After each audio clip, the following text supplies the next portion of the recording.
ఏంది ఈ మధ్య ప్రతి విషయం మీద నీ గొంతులేస్తుంది ఎందుకని? నువ్వు పరిచయం చేసే ముందే సామాజిక బాధ్యత కలిగినటువంటి వ్యక్తి ఉద్యమకారుడు. తెలంగాణ శ్యామ్ అని. సో అన్యాయం జరిగినప్పుడు నాలాంటి బాధ్యత కలిగినటువంటి వ్యక్తి నా పరిధి మేరకు నాకు ఏదనిపిస్తే దాన్ని ప్రజలకు చెప్పడం నా బాధ్యత కాబట్టి తప్పకుండా నీ దృష్టికి ఏది వచ్చిందో నాకైతే తెలియదు. ప్రతి సమస్య పైన నా దృష్టికి ఏది వచ్చినా సరే దాన్ని ప్రజలకు వివరించి నాకు అర్థమైనటువంటి రీతిలో నేను ప్రజలకు అర్థమయ్యే భాషలో చెప్పేటువంటి ప్రయత్నం చేస్తాను. నేను తెలంగాణలో పుట్టాను కాబట్టి మా భాష యాసలో దాంట్లో చెప్పే ప్రయత్నం చేస్తాం. అంటే తెలంగాణ శ్యామ్ అనే పేరు మీరు పెట్టుకున్నారా లేకపోతే ఎవరైనా ప్రజలు ఇచ్చారా? తెలంగాణ ఉద్యమంలో తెలంగాణ పిచ్చోడు తెలంగాణ అంటే ప్రజలు ఈ పొద్దున్న లేసే మనం జై తెలంగాణ అంటున్నాం. ఏదో అన్యాయం జరుగుతుంది. మాకు చిన్న వయసు, మాకు అప్పుడు తెలియదు. ఏదో ఆంధ్ర వాళ్ళు మా నిధులు నియామకాలు దోసుకుపోతారు, అలా ఆధిపత్యం అది ఇది అంటే ఈ తెలంగాణ వస్తే మాకు బాగా మంచి జరుగుతుందేమో అని ఒక పిచ్చితోని ఊకే జై తెలంగాణ అంటే ప్రజలే మా దగ్గర ఉన్న ప్రజలు ఏమో వీడు శ్యామ్ కదరా తెలంగాణ శ్యామ్ అని ఇచ్చారు. అది కూడా నాకు బాగా నచ్చి నా పేరు నిజంగానే తెలంగాణ శ్యామ్ అని పెట్టు. ఇంటి పేరు ఏందన్నా? పగిడిపల్లి. మా ఇంటి పేరు పగిడిపల్లి. నా పూర్తి పేరు పగిడిపల్లి శ్యామ్. పగిడిపల్లి శ్యామ్ గా పేరు బాగుందా తెలంగాణ శ్యామ్ గా బాగుందా? ఎలా పిలిచినా సరే అంటే మీకు బాగా నచ్చింది? నాకు తెలంగాణ శ్యామ్ గానే ఇష్టం. తెలంగాణ శ్యామ్ గానే. ఇప్పుడు పుట్టక ముందు మన తల్లిదండ్రులు ఏదో పెడతారు మన పేరు, దాన్ని మనం కాదని అనడం. నా పేరు ఆధార్ కార్డులో ఏముంటాయి తెలంగాణ శ్యామ్సన్ SHYAMSON అని ఉంటుంది నా పేరు. పగిడిపల్లి అంటే మా నాయన పేరు రాజమల్లు, మా అమ్మ పేరు కలమ్మ. ఈ విధంగా నా పేరు అంటే నేనేమంటానంటే ఒక పేరు కానీ ఒక గౌరవం కానీ ఒక హోదాను కానీ ప్రజలు ఇస్తారు మనకు. అది నాకు అది పిచ్చి. మా తెలంగాణ వస్తే మాకు వస్తే బాగుపడతామని మేము అనుకున్నాం. బాగుపడలేదు. సరే రాజకీయ పరిణామాలు తర్వాత కేసీఆర్ ఆయన ఇచ్చిన హామీలు ఆయన వ్యతిరేకత అదొక భాగం. అయితే కేసీఆర్ తెలంగాణ అంటే కేసీఆర్ ఒక్కడే కాదు కదా, మా అందరి ఆత్మగౌరవం. చాలా మంది పనిచేశారు కదా, మా అందరి ఆత్మగౌరవం కాబట్టి నాకు ముఖ్యంగా ఈ మధ్యలో నార్త్ పెత్తనం ఇంకా మన సౌత్ పైన రావడంతో నాకు బాగా అనిపించింది. లేదు ఆంధ్ర అయినా తెలంగాణ అయినా కర్ణాటక అయినా కేరళ అయినా సరే ఎవరి సంస్కృతి సాంప్రదాయాలని వాళ్ళకు ఉన్నప్పుడు నార్త్ ఏదైతే మన సౌత్ మీద ఆధిపత్యం చెలాయిస్తుందో 100% నా పేరు ఇంకా తెలంగాణ శ్యామ్గానే ఉంటే బాగుండని నేను ఎవరికైనా అడిగితే నా ఒరిజినల్ పేరు చెప్పకుండా తెలంగాణ శ్యామ్ అనే చెప్తాను. ఆ ఉనికి తెలంగాణ ఉనికి గుజరాతోడు వాడి ఉనికి కోసం వాడు చెప్పుకుంటాడు.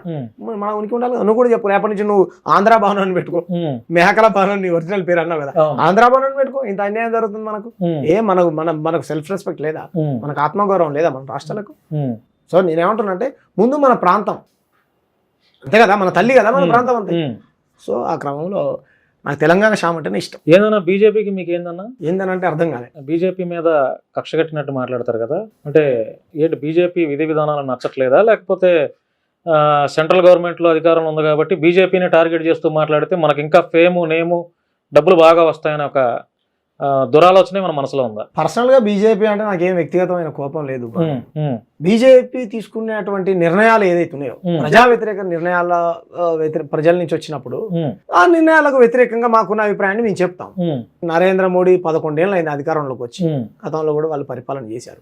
కాంగ్రెస్ వాడు మొత్తం దాచుకున్నాడు. వాడు కాంగ్రెస్ కాదు, కాంగ్రెస్ అయినప్పుడు మరి మీ బ్రాహ్మణ Janata party, Bharatiya Janata party, బతుకొచ్చిన Janata party వాళ్ళు మీరైతే దేశభక్తులే కదా.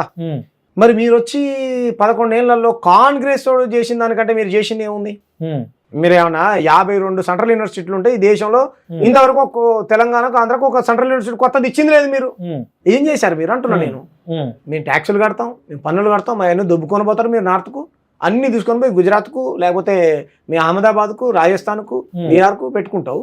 మేము క్వశ్చన్ చేస్తే బీజేపీకి వ్యక్తిగతంగా వ్యతిరేకంగా పనిచేసినట్ట మేము? ఈ దేశానికి ప్రధానమంత్రి నరేంద్ర మోడీ గారు అందరి ప్రజల్ని సమానంగా చూడాల్సినటువంటి నాయకుడు. 100 రూపాయలు మేము ట్యాక్స్ కడితే 43 రూపాయలు మాకిచ్చి 57 రూపాయలు నువ్వు తీసుకొని పోతావా? మేము అడగొద్దా? మేము ట్యాక్స్ పేయర్స్, వాళ్ళు అడగొద్దా? ఆంధ్రాకి ఇంత అన్యాయం జరిగినప్పుడు క్వశ్చన్ చేశాం, తెలంగాణకి ఇంత అన్యాయం జరిగినప్పుడు క్వశ్చన్ చేశాం, తమిళనాడుకి ఇంత అన్యాయం. ఆయన అంటాడు భాషని మీ విద్యా విధానంలో హిందీని కనుక ఇంప్లిమెంట్ చేయకపోతే మీ నిధులు ఆపేస్తూ ఉంటాడు. ఇలా అయ్యా జాగిరా ఏమనుకుంటున్నారు? అంటే మీరు చెప్పినట్టు వినాలా మేము? అందుకే ఫైట్ చేస్తా ఉన్నాం. మీరు అణిచివేయాలని చూస్తే ప్రజల చేస్తూనే ఉంటారా లేకపోతే రాబోయే రోజుల్లో ఏదన్నా మంచి అవకాశం ఇస్తే బీజేపీలోకి రండి అని చెప్పి ఒక ప్రముఖ లీడర్ బీజేపీ కండువా వేసుకోరా? ఒకటి నిన్ను పర్సనల్ గా ఫస్ట్ ఆఫ్ ఆల్ నేను అభినందిస్తున్నా. ఎందుకని? ప్రజలారా, భాను నాకు సుమారుగా 3-4 రోజులు వాస్తవం చెప్తాను, అంతే ఆన్ రికార్డ్ వాస్తవమే చెప్పాలి. 3-4 రోజుల నుంచి నా ఫేస్బుక్ లో ఫ్రెండ్ ఉన్నాడు. బ్రదర్ అని చక్కగా, ఆయన ఎంత చక్కగా అంటే వయసులో నాకంటే పెద్దవాళ్ళు చిన్నవాళ్ళు, అన్నా మీతో ఇంటర్వ్యూ చేయాలి, మీరు మాట్లాడే మాట పెట్టే పోస్టు సరే ఆయనకు పర్సనల్గా నచ్చుండొచ్చు, కొంతమంది అందరికీ మనం నచ్చం కదా అని చెప్పినప్పుడు అఘోరి విషయంలో నేను చాలా వర్క్ చేశానన్నా, జైల్లో నేను చాలా అభినందిస్తున్నాను. వాళ్ళు చేసినటువంటి గొప్ప పని, ఒక చీడ పురుగు సమాజాన్ని పట్టి పిలుస్తూ ధర్మం పేరుతోని గుడ్డబట్టలు కూడా తీసి రోడ్ల మీద 2 తెలుగు రాష్ట్రాల్లో చేరినటువంటి చిల్లర పని అల్లరి పని లేదు. సనాతన ధర్మాన్ని అడ్డం పెట్టుకొని ప్రజలందరినీ మిస్గైడ్ చేస్తూ ఆడపిల్లల జీవితాలను నాశనం చేస్తూ దీనికి సనాతన ధర్మాన్ని అడ్డం పెట్టుకునే వెధవని బాను వర్క్ చేసి జైల్లో పంపించిన నువ్వు వద్దన్నా సరే నేను సుమారు నన్ను క్షమించాలి, నువ్వు అన్న టైంకి నేను రాలే. ముందుగా మనం అందరం బాను అభినందించాలి. ఆయన ఏ ప్లాట్ఫామ్లో ఏ ఛానల్లో పనిచేసినప్పటికీ కూడా పర్సనల్గా తను ఫోకస్ చేసి వర్క్ చేసినటువంటి విధానం నిజంగా నిన్నైతే నేను చాలా అభినందిస్తున్నాను మరి ఆ విషయంలో. అందుకనే మీ ఛానల్కు నేను వచ్చా. మీరు అభినందించిన, నన్ను పొగిడిన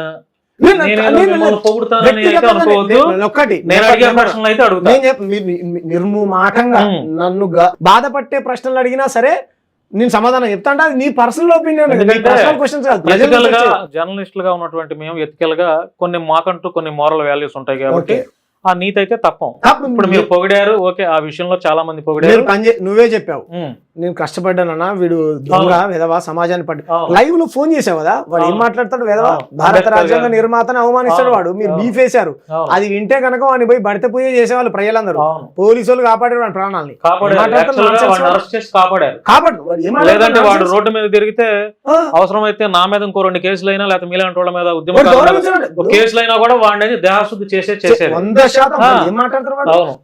మీరు నా పర్సనల్ గా నేను వేరే వాళ్ళు పంపిస్తా విన్నాను, నోటికి వినరాని మాటలు బూతులు మాట్లాడారు. అందుకే బీఫ్ వేసాం మేము కూడా. మళ్ళీ వాడు చట్టాన్ని గౌరవిస్తా, నాకు పెళ్లి చేసుకునే హక్కు ఉంది, న్యాయ వ్యవస్థల మీద నమ్మకం ఉందని అంటాడు.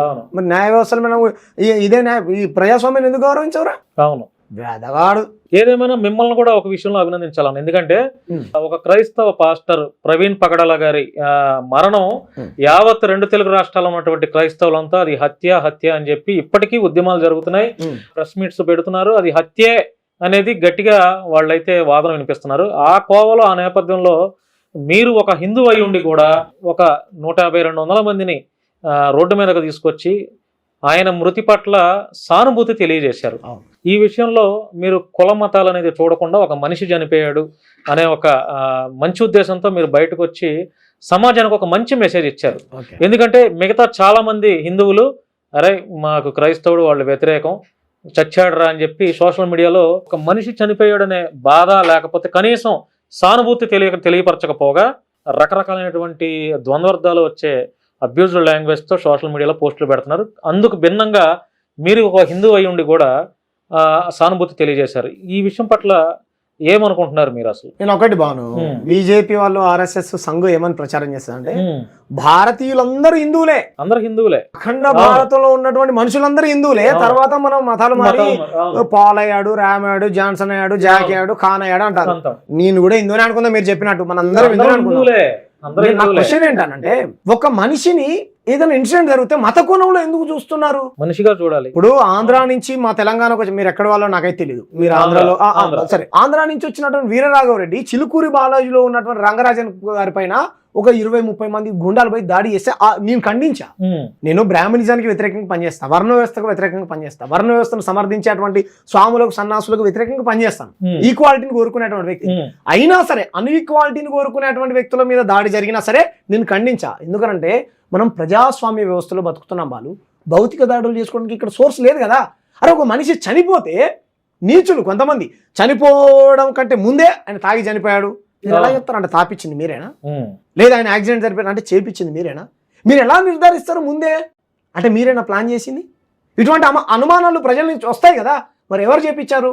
కాబట్టి నేను ఒక ప్రజాస్వామ్యవాదిగా, మీరు అన్నారు నేను హిందూను, ముస్లింలు, క్రైస్తవులు, నేను ఫస్ట్ ఆఫ్ ఆల్ భారతీయుణ్ణి, నేను భారతీయుణ్ణి, ఈ దేశ మూలవాసిని, ఈ రాజ్యాంగాన్ని గౌరవించేటువంటి వ్యక్తిని, డాక్టర్ బాబాసాహెబ్ అంబేద్కర్ వారసుని, మహాత్మా పూలే వారసుని, గౌతమ బుద్ధుడు వారసుని. మీరు కాదా ఈ భారతీయ? అలాంటి వాళ్ళు ఎవరున్నా సరే నాలాగా క్వశ్చన్ చేయండి, నాలాగా అడగండి. నేనేం చెప్పాను? ప్రవీణ్ పగడాల గారు నిజంగా తాగి చనిపోయారు అనుకో, తాగి చనిపోయినట్టే రిపోర్ట్స్ బయట పెట్టా. ఎందుకు క్రైస్తవ సమాజానికి ఇన్ని రోజులు సమాధానం చెప్పకుండా ఉంటున్నారు మీ ప్రభుత్వం? అంటే ఇప్పుడు ఆయన తాగి చనిపోయాడు అంటున్నాం, ఇంతకుముందు తాగుడు అలవాటు ఉన్నాడు, ఇంతకుముందు ఇప్పుడు తాగలేదా? ఎప్పుడు చనిపోయినాడు ఆ రోజే తాగి చనిపోయాడా? అవును, క్రైస్తవులు అనుమానాలు వచ్చినప్పుడు అనుమానాలకు సమాధానం చెప్పాల్సినటువంటి బాధ్యత ప్రభుత్వాల మీద ఉంటది. 100 రకాల ప్రశ్నలు వస్తాయి, వాళ్ళు మీరు ఇలా అంటారా అలా అంటారా అని అంటే 100% అంటారు.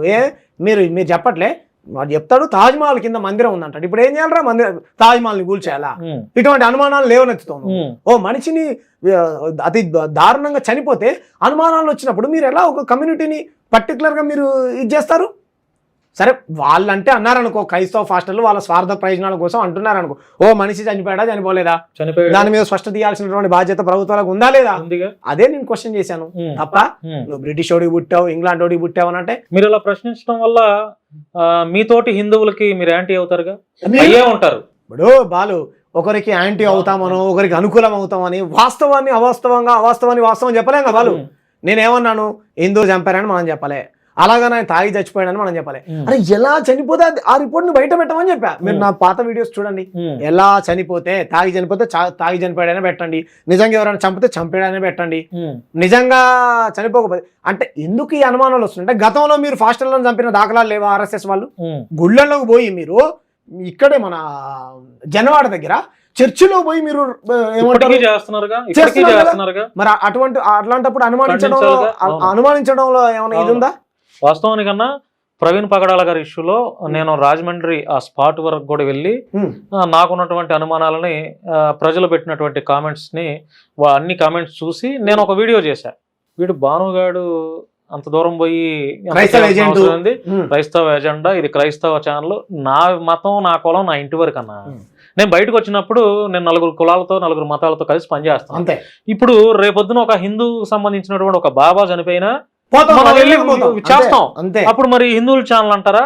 లేదంటే ఒక ముస్లిం మతానికి చెందిన ఒక వ్యక్తికి ఏదైనా ప్రమాదం జరిగి అక్కడికి వెళ్ళి అరే ఇట్లా జరిగింది అని చెప్పి మనం ముస్లిం వ్యక్తికి మద్దతుగా మాట్లాడతాం, అంటగట్టేస్తారా? అంటే ప్రజలు ఎట్లుండారంటే అన్న దారుణంగా హిందువుల్లో ఉన్నటువంటి చాలా మంది మంచి వాళ్ళు ఉన్నారు, కొంతమంది మతం పేరుతో హిందూ మతం పేరుతో వ్యాపారం ముసుగులో ఉండి కొంతమంది దొంగనా కొడుకులు చేసే అరాచకాలు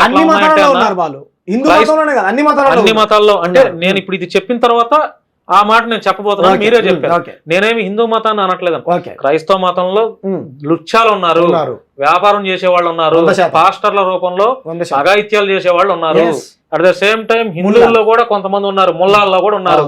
అన్ని మతాల్లో దొంగలు ఉన్నారు. ఈ దొంగలు ఉండబట్టే హిందువులు ముస్లింలు క్రిస్టియన్ల మధ్య బాయి అన్న సంబంధాలు పోయి నువ్వా నేనా తాడో పేడో తెలుసుకుందాం అనే మాటలు వచ్చేస్తాయి.